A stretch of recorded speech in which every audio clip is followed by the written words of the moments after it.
La Banque africaine d'import-export joue un rôle crucial dans le soutien des projets structurants en Afrique.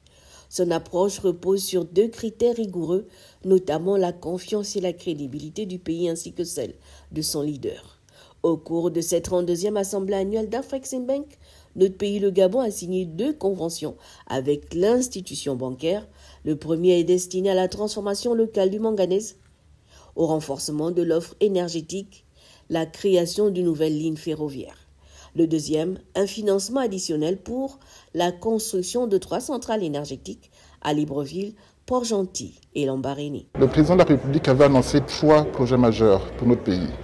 Le premier projet était la centrale hydroélectrique de Boué. Le deuxième projet, le port en eau profonde de Mayumba. Et le troisième projet, le chemin de fer selon le tronçon Belinga, Boué et Mayumba. À ces 3 projets se sont ajoutés, il y a 4 semaines, la transformation de tout le manganèse extrait du sol gabonais pour le 1er janvier 2029. Donc les signatures aujourd'hui portaient sur ces 4 projets. C'est amener des financements au Gabon. Ces financements sont évalués à 1600 milliards de francs CFA pour accompagner la transformation, pour accompagner la mise en place de ces infrastructures.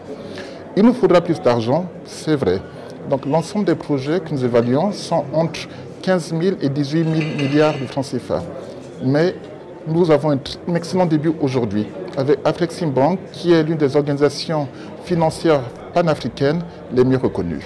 Il y a une promesse essentielle du chef de l'État, en fait c'est la première, promettant aux Gabonais qu'il y aurait un accès universel à l'eau et à l'électricité au cours des 2 prochaines années. Cela demande des investissements massifs, cela demande aussi bien en infrastructure qu'en savoir-faire. Et nous pensons que le financement que nous avons obtenu aujourd'hui nous donnera l'opportunité effectivement de pouvoir mobiliser les ressources nécessaires pour pouvoir le faire. Pour qu'un pays ait le soutien de la banque, il est essentiel que celui-ci présente des garanties solides en matière de gouvernance et de stabilité. Cette exigence vise à garantir l'impact positif et durable des investissements auprès des populations.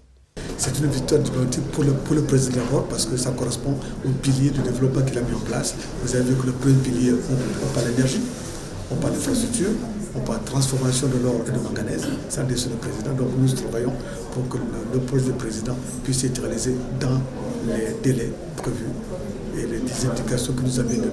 Ce partenariat conforte la vision du président de la République, Brice Clotaire Oligui Nguema.